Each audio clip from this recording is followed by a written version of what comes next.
অবশেষে ভয়ঙ্কর মাস্টার প্ল্যানে শেখ হাসিনা 23শে জুন দেশ দখলে সফল না হয় দিল্লি থেকে দেশ দখলের নতুন তারিখ ঘোষণা। এদিকে ভয়ঙ্কর বিপদে ফেসে গেল তারেক রহমান। শেখ হাসিনাকে বৈধ ঘোষণা করলো পুতিন। তিনি কিন্তু সরাসরি জানিয়ে দিয়েছেন শেখ হাসিনা এখনো বাংলাদেশের বৈধ প্রধানমন্ত্রী এবং তিনি আবারও খুব শীঘ্রই দেশের প্রধানমন্ত্রীর দায়িত্ব গ্রহণ করবেন। তাহলে কি সত্যি দেশের দায়িত্ব ফিরে পেতে যাচ্ছে শেখ হাসিনার দল আওয়ামী লীগ এবং প্রধানমন্ত্রীর দায়িত্ব গ্রহণ করবে শেখ হাসিনা? এই সম্পর্কে কি বলছে গণমাধ্যম বিস্তারিত আপনাদেরকে প্রমাণ সহকারে এই ভিডিওর মাধ্যমে দেখিয়ে দেব। তাই না টেনে ভিডিওটা শেষ পর্যন্ত দেখতে থাকুন।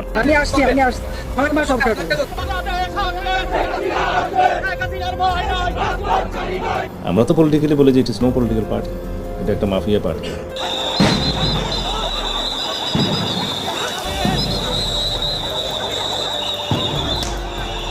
একের পর এক সাউন্ড গ্রেনেড, টিয়ার শেল নিক্ষেপ, আইন শৃঙ্খলা বাহিনীর মিত্র জনতা একটা থেকে থেমে থেমে চলছে সংঘর্ষ।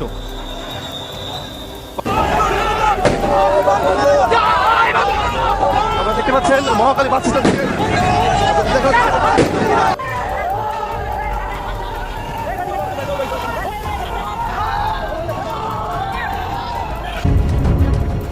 কার্যক্রম নিষিদ্ধ আওয়ামী লীগের ৭৭তম প্রতিষ্ঠাবার্ষিকী ঘিরে রাজধানীতে ব্যাপক সংঘর্ষ হয়েছে, সংঘর্ষ চলছে। আর এই বিষয়ে আরো বিস্তারিত তথ্য জানাতে আমাদের সঙ্গে যুক্ত হচ্ছেন সহকর্মী আর আওয়ামী লীগ ও বিএনপি নেতাকর্মীদের মধ্যে ধাওয়া পাল্টা ধাওয়া ও সংঘর্ষের ঘটনা ঘটেছে। এতে বেশ কয়েকজন আহত। 18,000 পুলিশ নামানোর পরও কেন সেনাবাহিনীকে ডাকতে হলো? তাহলে কি সরকার আওয়ামী লীগের গত এক মাসের মিছিল ও তৎপরতাকে এতটা ভয় পেয়েছে যে কারণে পুলিশ দিয়েও দলটিকে ঠেকানো যাচ্ছে না? প্রতিষ্ঠাবার্ষিকী আওয়ামী লীগের, অথচ ভয় কাঁপছে বর্তমান বিএনপি সরকার। কি এমন হয়েছে আওয়ামী লীগের একটা প্রতিষ্ঠাবার্ষিকীতে সরকারের এমন কাঁপুনি উঠেছে? এবং আওয়ামী লীগের নেতা কর্মীদের উপর আঘাত করা হয়, তাহলে আওয়ামী লীগের পক্ষ থেকে কঠোর কর্মসূচি আসতে পারে। দেশ বাঁচানোর স্বার্থে সরকার পতনের এক দফা কর্মসূচি নিয়ে রাস্তায় নামতে পারে আওয়ামী লীগ। 23শে জুনের আশঙ্কা বোধহয় একটু কেটে গেছে। খুব একটা অস্থিতিশীল পরিবেশ তৈরি হয়নি, যদিও মাঠে সেনাবাহিনী এবং বিজিবি থাকবে 30শে জুন পর্যন্ত। ততদিন পর্যন্ত এক ধরনের পাহারা থাকবে, পুলিশ তো প্রস্তুত থাকবে। এক ধরনের প্রস্তুতি যে আওয়ামী লীগ 23 তারিখে করতে পারলো না, 24 তারিখে 25 তারিখে এরকম কোনো অ্যাটেম্প তারা নেয় কিনা জানিয়ে দেব এইমাত্র পাওয়া হাতে থাকা সর্বশেষ আপডেট সংবাদ। এতক্ষণ শুনছিলেন সংবাদ শিরোনাম, এবার থাকছে বিস্তারিত। প্রিয় দর্শক, ইতিপূর্বে যে ভিডিওর স্ক্রিপ্টগুলো আপনারা দেখে ফেলেছেন, ইতিমধ্যে কিন্তু বুঝে গেছেন যে আজকের এই ভিডিওটা কি সম্পর্কে হতে চলেছে। তাই আমি আর কথা বাড়াবো না, আপনাদেরকে কিন্তু সেই কাঙ্ক্ষিত ভিডিওটার দিকে নিয়ে যাবো। তার আগে একটা ছোট্ট রিকোয়েস্ট করে থাকি, আপনি যদি এই চ্যানেলে এখনো নতুন হয়ে থাকেন তাহলে অবশ্যই চ্যানেলটাকে সাবস্ক্রাইব করে আমাদের সাথে থাকবেন, যাতে করে এমন নতুন নতুন আপডেট নিউজ সবার আগে আপনাদের হাতে পৌঁছে দিতে পারি। তাহলে চলুন দেরি না করে মূল ভিডিওটা একের পর এক দেখতে থাকি। যে কোনো সময় আওয়ামী লীগ ফিরে আসবে। আওয়ামী লীগ এলে বাংলাদেশে এই বিএনপি, এই জামায়াত ইসলামী, এনসিপি, বৈষম্য বিরোধী আন্দোলন কেউ থাকতে পারবে না। এই ভয় যত প্রগাঢ় হবে, তত ওয়াকারুজ্জামানের পক্ষে তার একটা সেনা শাসন বা একটা সামরিক বাহিনী নিয়ন্ত্রিত সরকার গঠনের পথ পরিষ্কার হবে। তবে ওয়াকারুজ্জামান অনেকবার আমাদের বলেছেন তিনি ক্ষমতা নিতে চান না, তিনি নির্লোভ, তার ক্ষমতার কেন্দ্রে বসার কোনো ইচ্ছা নাই। কিন্তু আসিম মুনিরও তো ক্ষমতায় বসেন নাই। আসিম মুনির পাকিস্তানে ফিল্ড মার্শাল বনে গেছেন। সেনাবাহিনী জুন মাসে উঠে যাবে ঘোষণা দিয়েছিল সরকার এবং সেনাপ্রধান ওয়াকারুজ্জামান, এবং তারপর থেকেই সন্দেহ ছিল যে সত্যি কি সরকার সেনাবাহিনীকে উঠিয়ে দিতে পারবে, কিংবা সেনাপ্রধান ওয়াকারুজ্জামান কি সত্যি সেনাবাহিনীকে ব্যারাকে ফিরিয়ে নিয়ে যেতে চান। এসবের মধ্যেই 22শে জুন এসে নির্বাচিত সরকার, তারেক রহমান সরকার, তার সরকারের 4 মাস পেরোনোর মাথায় আবারও ম্যাজিস্ট্রেসি পাওয়ার দিয়ে সেনাবাহিনী মোতায়েন করলো 6টি জায়গায়। অন্তত ঢাকা মেট্রোপলিটন সহ যে 6টি জায়গায় সেনা মোতায়েন করা হয়েছে, সেই ঘোষণা দেওয়ার সময় স্বরাষ্ট্রমন্ত্রী সালাউদ্দিন আহমেদ বললেন যে 15 তারিখে নাকি সেনাবাহিনীর সকল সদস্যরা ব্যারাকে ফিরে গিয়েছিল। মানে কি নাটকীয় ঘটনা বলুন! মাত্র 15ই জুন ব্যারাকে নাকি ফিরে গিয়েছিল ওয়াকারুজ্জামানের সকল সেনা সদস্য, আর এরপর 22শে জুনে আর সইতে না পেরে তারেক রহমান সরকার আবারও ব্যারাক থেকে বের করে এনেছে ওয়াকারুজ্জামানের বাহিনীকে, বাংলাদেশের সেনাবাহিনীকে আইন শৃঙ্খলা রক্ষা, এবং এবার সুনির্দিষ্টভাবে তাদেরকে মোতায়েন করা হয়েছে যে আওয়ামী লীগ রাজনৈতিক কার্যক্রম নিষিদ্ধ, আওয়ামী লীগ বাংলাদেশে অস্থিতিশীলতা তৈরি করতে পারে, নাশকতামূলক কর্মকাণ্ড ঘটাতে পারে, সে কারণে ম্যাজিস্ট্রেসি পাওয়ার দিয়ে সেনাবাহিনীকে নামানো হয়েছে। বাংলাদেশের সেনাবাহিনীর শুধুমাত্র গত 20 বছরের ইতিহাসটা যদি আপনি একটু খতিয়ে দেখেন বা পেছন ফিরে দেখেন, তাহলে আপনি নিশ্চিতভাবেই স্বীকার করবেন যে সরকারের সাধ্য নাই যে তারা সেনাবাহিনীকে মোতায়েন করবে এবং সেনাবাহিনী ঠিক মানে সরকারের চাওয়া মতো সরকারের নিয়ন্ত্রণাধীন থেকে ইন এইড টু সিভিল পাওয়ার কাজ করবে, সেটার আসলে সাধ্য বাংলাদেশের সরকারগুলোর নাই। মানে এমনকি শেখ হাসিনা সরকার তার 15 বছরের বেশি সময়ের শাসনামল শেষে সর্বশেষে 2024-এর জুলাইয়ে প্রথমবারের মতো ইন এইড টু সিভিল পাওয়ার সেনাবাহিনীকে সেনাবাহিনীকে মোতায়েন করেছিল এবং তখনও ওয়াকারুজ্জামানের বাহিনী সিদ্ধান্ত নিয়েছিল যে একেবারে দরবার বসিয়ে সেনাপ্রধান নিজে অফিসারদের সঙ্গে কথোপকথনে এই সিদ্ধান্তে পৌঁছেছিলেন যে কিছুতেই তারা সরকারের নির্দেশানুযায়ী রাস্তার আন্দোলন দমন করবেন না, তারা তাদের সিদ্ধান্ত অনুযায়ী চলবেন। পরে অবশ্যই এটা বেরিয়ে এসেছে যে জাতিসংঘের মানবাধিকার কমিশনের প্রধান, মানে জাতিসংঘ কি মার্কিন যুক্তরাষ্ট্রের সকল নীতি এবং পরিকল্পনা বাস্তবায়নকারী যে বৈশ্বিক প্রতিষ্ঠান, সেই জাতিসংঘের মানবাধিকার কমিশনের প্রধান ভলকার টুর্ক তিনি নিজে সেনাবাহিনীকে বলেছিলেন যে সেনাবাহিনী যদি রাজপথে সক্রিয় থাকে সরকারের কথা অনুযায়ী তাহলে তারা আর জাতিসংঘ শান্তিরক্ষী মিশনে যেতে পারবে না। এবং ভলকার টুর্ক সেটা নিজে বিবিসির একটি অনুষ্ঠানে সাক্ষাৎকারে গিয়ে খুবই কৃতিত্বের সঙ্গে ঘোষণা করে এসেছিলেন। মনে করে দেখেন 2007 সালে 1/11 সরকারের সময় কি ঘটলো, কখন মইনু আহমেদরা বন্দুক নিয়ে বঙ্গভবনে গিয়ে উপস্থিত হয়ে বিএনপির প্রেসিডেন্ট রিয়াজউদ্দিন আহমেদকে বন্দুকের নলের মুখে জরুরি অবস্থা জারির ঘোষণা দিতে বাধ্য করলেন এবং তারা একটা সেনা নিয়ন্ত্রিত তত্ত্বাবধায়ক সরকার প্রতিষ্ঠা করলেন। সে সময়ও মইনু আহমেদদের যুক্তি ছিল যে জাতিসংঘের তরফে তাদের কাছে চিঠি লিখে বলা হয়েছে যে যদি রাজনৈতিক দলগুলো যে সহিংসতায় মেতে উঠেছে রাজপথে এবং কিছুতেই একমত হচ্ছে না তত্ত্বাবধায়ক সরকার বিষয়ে, এর সংঘাত থামাতে এখনই যদি সেনাবাহিনী গিয়ে দায়িত্ব না নেয় তাহলে নাকি আর জাতিসংঘ শান্তিরক্ষী মিশনে কিছুতেই সুযোগ পাবে না বাংলাদেশের সেনাবাহিনী। তার মানে বাংলাদেশের সেনাবাহিনী কখন দায়িত্ব নিয়ে ফেলে আর কখন দায়িত্ব নিতে আর রাজি হয় না, এই দুটোই শেষ পর্যন্ত নির্ভর করে সেই জাতিসংঘ শান্তিরক্ষী মিশনে তারা কাজে যেতে পারবেন কি পারবেন না এর উপর। এবং এই সুতোটা পুরোপুরি নিয়ন্ত্রণ করে মার্কিন যুক্তরাষ্ট্র। মার্কিন রাষ্ট্রদূত ব্রেন ক্রিস্টেনসেন, নতুন রাষ্ট্রদূত, তিনি যখন জানুয়ারি মাসে বাংলাদেশে এলেন বাংলাদেশের সংবাদ মাধ্যমের সঙ্গে যে সাক্ষাৎটি করেছিলেন সেখানে তিনি স্পষ্টত বলেছিলেন মার্কিন যুক্তরাষ্ট্র বাংলাদেশের সেনাবাহিনীকে বৈশ্বিক এই সব মিশনে প্রস্তুত রাখার জন্য প্রতি বছর $15 লক্ষ বেশি খরচ করে। কাজে এই সেনাবাহিনীর দায়িত্ব রয়েছে মার্কিন যুক্তরাষ্ট্রের সঙ্গে সম্পর্কটাকে মজবুত রাখার। এই অবস্থায় দেখেন কোন দিন হঠাৎ করে এই সেনা মোতায়েনের ঘোষণা এলো। সে সময় প্রধানমন্ত্রী তারেক রহমান তিনি সফরে আছেন এবং তিনি তার প্রথম বিদেশ সফরে গেছেন এবং তিনি প্রথম বিদেশ সফর মালয়েশিয়া থেকে সেরে মূলত চীনের উদ্দেশ্যে রওনা হয়েছেন। এই বিষয়টিকে মাথায় রেখে তার চীন সফরের আগের দিন কিন্তু এই ব্রেন্ট ক্রিস্টেনসেন মার্কিন রাষ্ট্রদূত পররাষ্ট্র মন্ত্রণালয়ে ছুটির দিনে গিয়ে পররাষ্ট্রমন্ত্রীর সঙ্গে সাক্ষাৎ করে বেরিয়ে এসে সাংবাদিকদেরকে বলেছিলেন মার্কিন যুক্তরাষ্ট্রের ওপর ভরসা করলে পস্তাতে হবে না। তার মানে চীনে যে যাচ্ছেন তারেক রহমান সেটাকে একটা সরাসরি ভাবে মার্কিন যুক্তরাষ্ট্রের প্রতি তাদের নির্ভরতা, ভরসা, সমর্থনের ব্যত্যয় হিসেবে ধরে নিয়ে মার্কিন রাষ্ট্রদূত স্পষ্ট বার্তা দিয়ে এসেছিলেন যে মার্কিন যুক্তরাষ্ট্রের ওপর এই ভরসা কমিয়ে চীনের সঙ্গে যে মাখামাখি করতে যাচ্ছে তারেক রহমান সরকার, এর ফলে তারেক রহমান সরকারকে পস্তাতে হবে। এই সফরটা শুরু হলো। আর 23শে জুন যে আওয়ামী লীগের প্রতিষ্ঠা বার্ষিকী, 23শে জুন প্রতিষ্ঠা বার্ষিকীর দিনে আওয়ামী লীগ সারা বাংলাদেশে ঝটিকা মিছিল করতে পারে, নানাভাবে তাদের উপস্থিতি জানান দিতে পারে। কি ঘটে গেল হঠাৎ 22শে জুন, মানে তারেক রহমান যেই সময়টায় চীনে রওনা হয়েছেন, যে তখন স্বরাষ্ট্রমন্ত্রীকে শুকনো মুখে ঘোষণা দিতে হলো যে সেনাবাহিনী আবার মাঠে নেমে আসবে। ওয়াকারুজ্জামান তিনি কি সত্যি ব্যারাকে থাকতে চান? তাকে অবসরে যেতে হবে 2026 সালের জুন মাসে। যেসব অসাংবিধানিক কাজে তিনি যুক্ত হয়েছেন কিংবা যাকে যাকে তিনি গত 2024-এর জুলাই আগস্টের পর থেকে অসন্তুষ্ট করেছেন, তাতে ওয়াকারুজ্জামান পরিষ্কারভাবে জানেন যে তার জন্য অবসরে যাওয়ার পর বাংলাদেশে মামলা মোকদ্দমা বিচারের মুখোমুখি না হয়ে, অন্তত সেসব মামলা মোকদ্দমা বিচারের যে কোনো সময় মুখোমুখি হতে পারেন, এই হুমকির সম্মুখীন না হয়ে এদেশে বসবাস সম্ভব নয়। আর ওইদিকে মার্কিন যুক্তরাষ্ট্রের কথায় ক্ষমতা নিয়েছিলেন যেই মইনু আহমেদ, সেই মইনু আহমেদ ঠিক যেভাবে একরকমের নির্বাসিত জীবন কাটিয়ে দিলেন বাকি জীবনটা যুক্তরাষ্ট্রের নিরিবিলিতে, সেটাকেও খুব আকর্ষণীয় মনে করার এই বাংলাদেশে মহাপরাক্রমশালী হয়ে ওঠা এবং 2 বছর ধরে প্রায় বাংলাদেশের ক্ষমতার কেন্দ্রে থাকা ওয়াকারুজ্জামানের মনে হওয়ার কোনো কারণ নাই। তাহলে ওয়াকারুজ্জামানকে 2026-এর জুনের আগে নিজেরও একটা ব্যবস্থা করতে হবে।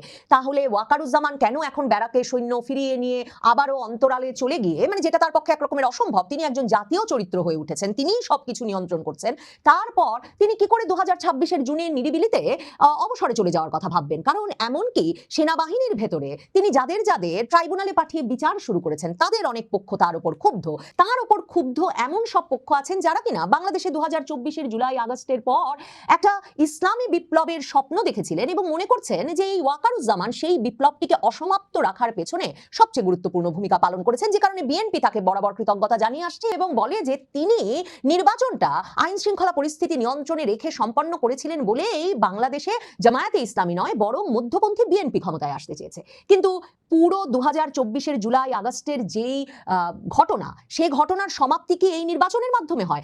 2011 সালে আরব বসন্তের পর দেশে কিন্তু বিপ্লবের পর প্রথম যে নির্বাচন নির্বাচনটি হয়েছে সেই নির্বাচিত সরকার মার্কিন যুক্তরাষ্ট্রের অসমর্থনের মুখে বা বিরোধিতার মুখে বা অপছন্দের মুখে ক্ষমতায় টিকতে পারেনি। শেষ পর্যন্ত ক্ষমতায় এসে বসেছে সাধারণভাবে মার্কিন যুক্তরাষ্ট্রের পছন্দের কোনো সরকার কিংবা বিশেষভাবে সেনা নিয়ন্ত্রিত মার্কিন যুক্তরাষ্ট্রের পছন্দের একটা ফর্মুলার সরকার।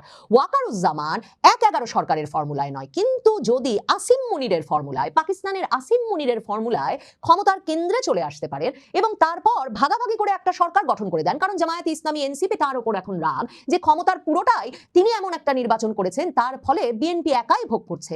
কিন্তু যদি তিনি এমন একটা সরকার, যে রাজনৈতিক পরিস্থিতি এত অস্থিতিশীল, যে কোনো সময় আওয়ামী লীগ ফিরে আসবে, আওয়ামী লীগ এলে বাংলাদেশে এই বিএনপি, এই জামায়াতে ইসলামী এনসিপি, বৈষম্য বিরোধী আন্দোলন কেউ থাকতে পারবে না, এই ভয় যত প্রগাঢ় হবে তত ওয়াকারুজ্জামানের পক্ষে তার একটা সেনা শাসন বা একটা সামরিক বাহিনী নিয়ন্ত্রিত সরকার গঠনের পথ পরিষ্কার হবে। তবে ওয়াকারুজ্জামান অনেকবার আমাদের বলেছেন তিনি ক্ষমতা নিতে চান না, তিনি নির্লোভ, তার ক্ষমতার কেন্দ্রে বসার কোনো ইচ্ছা নাই। কিন্তু আসিম মুনিরও তো ক্ষমতায় বসেন নাই। আসিম মুনির পাকিস্তানে ফিল্ড মার্শাল বনে গেছেন এবং আসিম মুনির একই সঙ্গে সেনাবাহিনী, নৌবাহিনী, বিমান বাহিনী, পুরো সশস্ত্র বাহিনীর সর্বাধিনায়ক হয়ে এই ফিল্ড মার্শাল বনে গেছেন। শুধু তাই নয়, তিনি এমন আইন করেছেন যে পাকিস্তানের ইতিহাসে কখনো আর কোনোদিন আসিম মুনিরের কোনো সিদ্ধান্তকে বিচারের মুখোমুখি বা আইনি প্রক্রিয়ার মুখোমুখি করা যাবে না। তার মানে ওয়াকারুজ্জামান যেটা চান, একটা নিশ্চিন্ত নিরাপদ জীবন, 2024-এর জুলাই আগস্টের পর থেকে তিনি দেশকে যে সার্ভিস দিয়ে যাচ্ছেন তার বিনিময়ে, কিংবা তিনি পশ্চিমা শক্তিগুলোকে, মার্কিন যুক্তরাষ্ট্রকে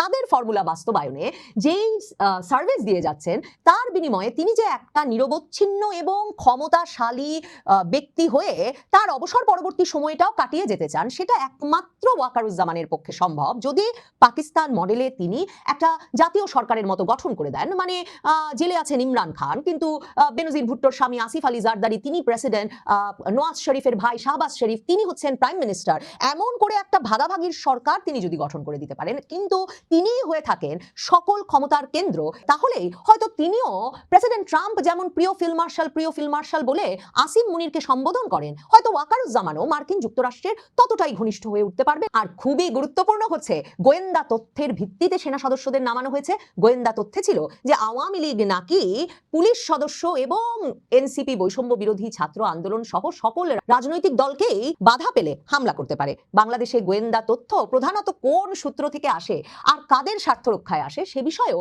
আমাদের দীর্ঘ অভিজ্ঞতা আছে। কাজেই পুলিশ বাহিনীকে একেবারে কোণঠাসা করে ফেলা গেল এই ঘটনায়। বোঝা গেল পুলিশ বাহিনীর উপর সরকার যেমন ভরসা রাখতে পারছে না, পুলিশ নিজেই আতঙ্কে অস্থির যে কোন রকম আন্দোলন দমন করতে গেলেই তাদের গায়ে হাত পড়বে। এমনকি সেনাবাহিনীকে চাইছে জামায়াতে ইসলামী, এনসিপি, বৈষম্য বিরোধী ছাত্র আন্দোলনের মতো দলগুলো ওই গোয়েন্দা তথ্যের ভিত্তিতে তাদের সুরক্ষায়, কারণ তাদেরও ভয় দেখানো হয়েছে যে না হলেই নাকি আওয়ামী লীগ তাদেরও মারবে। এই গোয়েন্দা তথ্য এবং তার ফলে যে পরিস্থিতি তৈরি হলো তাতে ওয়াকারুজ্জামান, সেনাপ্রধান এবং সেনাবাহিনী দুটোই আবারও অবশ্য প্রয়োজনীয় হয়ে উঠল অনেকের জন্য। 23শে জুনের আশঙ্কা বোধহয় একটু কেটে গেছে। খুব একটা অস্থিতিশীল পরিবেশ তৈরি হয়নি, যদিও মাঠে সেনাবাহিনী এবং বিজিবি থাকবে 30শে জুন পর্যন্ত। ততদিন পর্যন্ত এক ধরনের পাহারা থাকবে, পুলিশ তো প্রস্তুত থাকবে। এক ধরনের প্রস্তুতি যে আওয়ামী লীগ 23 তারিখে করতে পারলো না, 24 তারিখে, 25 তারিখে এরকম কোনো অ্যাটেম্প তারা নেয় কিনা।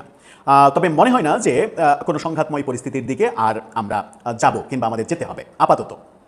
সেরকম একটা পর্যায়ে আওয়ামী লীগ নিয়ে নানা ধরনের গবেষণা হচ্ছে, নানা ধরনের পত্রিকা নানা রকমের প্রতিবেদন তৈরি করছে, সেখানে গোয়েন্দা প্রতিবেদন রয়েছে, সেখানে মতামত রয়েছে, বিশ্লেষণ রয়েছে, নানা ধরনের প্রেক্ষাপট আলোচিত হচ্ছে। এবং আওয়ামী লীগের 77তম যে জন্মদিন, প্রতিষ্ঠাবার্ষিকী, সেই প্রতিষ্ঠাবার্ষিকীতে আওয়ামী লীগের উত্থান পতন নিয়ে বিবিসি বাংলা সহ বিভিন্ন গণমাধ্যমে প্রতিবেদন প্রকাশিত হয়েছে, আমরা ইতিমধ্যেই দেখেছি।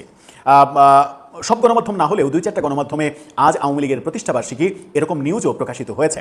সাহস করে গণমাধ্যমগুলো সেই নিউজ প্রকাশ করেছে।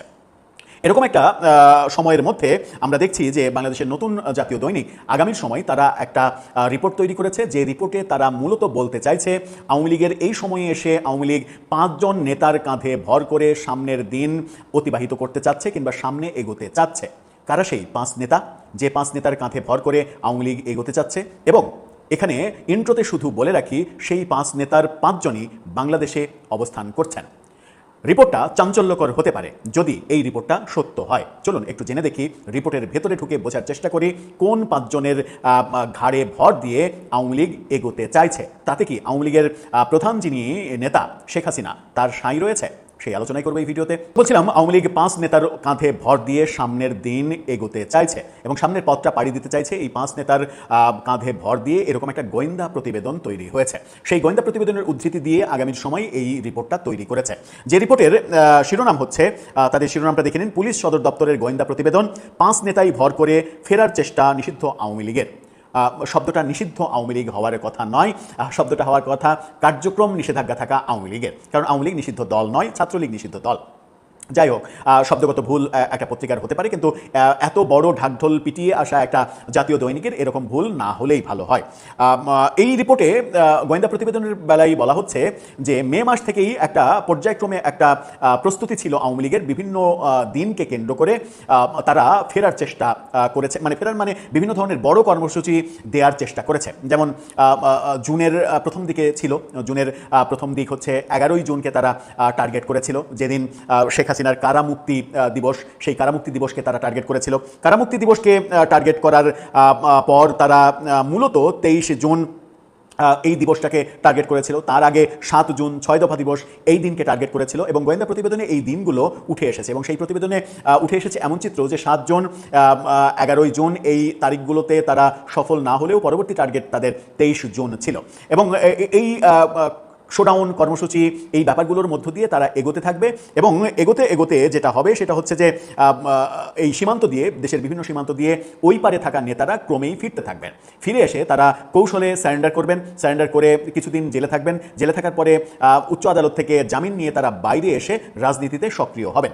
মূলত যে 5 জন নেতাকে টার্গেট করে বলা হচ্ছে যে 5 নেতাকে অবলম্বন করে আওয়ামী লীগ এগোতে চাইছে এবং সেই 5 নেতার উপরে গোয়েন্দা নজরদারি জোরদার করা হয়েছে। সেই 5 নেতার 2 জন সদ্য কারামুক্ত হওয়া নেত্রী, এই 2 জন নেত্রী, বাকি 3 জন নেতা।